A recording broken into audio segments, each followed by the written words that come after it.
آج 10 رمضان المبارک ہے۔ سیدہ طاہرہ ام المومنین سیدہ خدیجۃ الکبریٰ رضی اللہ تعالی عنہا کا آج یوم وصال ہے، اور یہ وہ خوش نصیب خاتون ہیں جنہیں سب سے پہلے اسلام لانے کا اعزاز نصیب ہوا، اور اللہ کے محبوب علیہ السلام کے ساتھ رشتہ ازدواج میں منسلک ہوئیں، اور 25 سال تک انہیں حضور علیہ السلام کی رفاقت نصیب رہی۔ اللہ کے محبوب علیہ السلام کی ساری اولاد حضرت ابراہیم کے علاوہ حضرت خدیجۃ الکبریٰ رضی اللہ تعالی عنہا کے بطن اقدس سے ہی ہے۔ حضور کی چاروں صاحبزادیاں اور حضور کے صاحبزادے حضرت قاسم اور حضرت عبداللہ، انہی کے بطن اطہر سے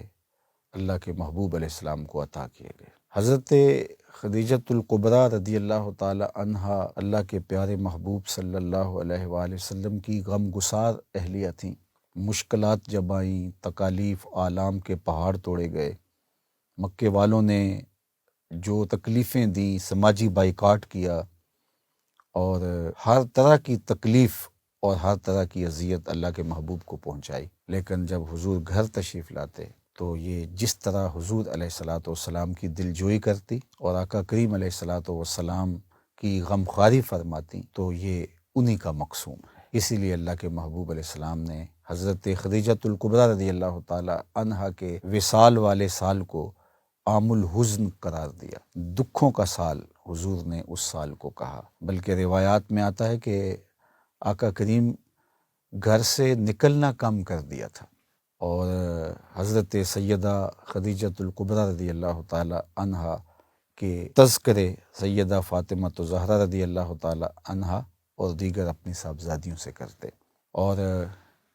انہوں نے اللہ کے محبوب علیہ الصلاۃ والسلام کی غمخواری بھی کی، اور کار نبوت میں حضور علیہ الصلاۃ والسلام کا ساتھ بھی دیا، حضور علیہ الصلاۃ والسلام پر ایمان بھی لائیں، اپنا سارا مال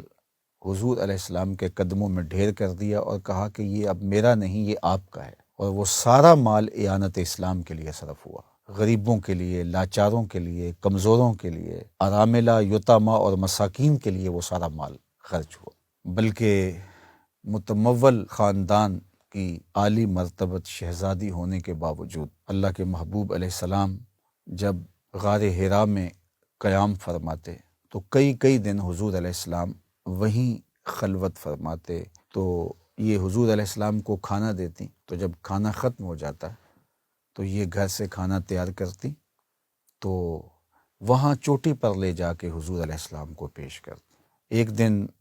برتن میں کھانا باندھا، اور حضور علیہ السلام کو کھانا پہنچانے کی غرض سے اس چوٹی پر جہاں چڑھنا اتنا آسان نہیں ہے، اور یہ نازک اندام خاتون ملکۃ العرب حضرت سیدہ خدیجۃ الکبریٰ رضی اللہ تعالیٰ عنہ وہ برتن اٹھائے،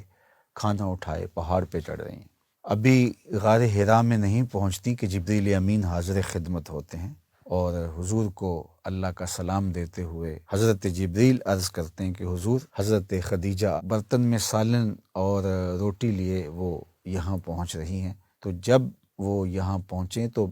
اللہ کا بھی سلام دے دینا، اور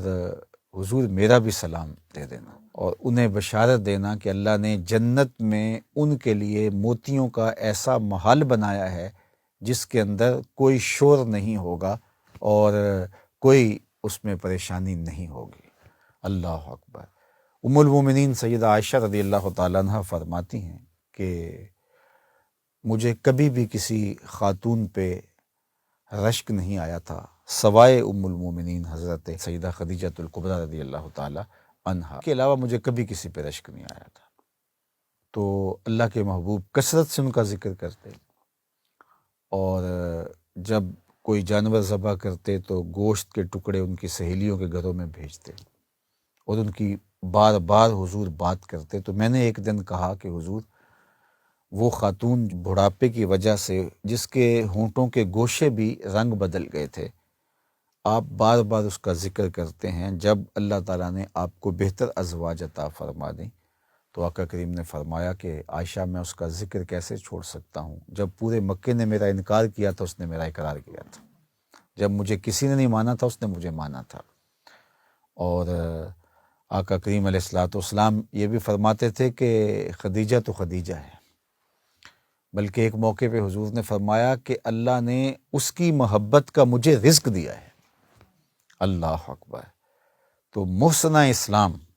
حضرت خدیجۃ الکبریٰ، جن کی وساطت سے اس کائنات کو سیدہ زہرا پاک سلام اللہ علیہا نصیب ہوئیں، اور پھر اللہ نے ان کی وساطت سے حسنین کریمین کے ذریعے سے اس امت کے گرتے ہوئے پرچم کو تھامنے کا اہتمام فرمایا۔ ہمارا سلام اس ام المومنین کو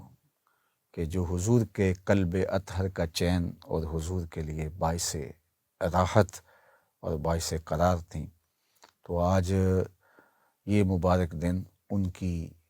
یادوں کو تازہ کر رہا ہے، تو میں نے سوچا کہ آج اس موضوع پر بھی کچھ بات آپ کے گوش گزار کی جائے۔ اللہ تعالیٰ سیدہ پاک کے نقوش پاک کی برکتیں، مخدرات اسلام اس امت کی خواتین کو نصیب فرمائے۔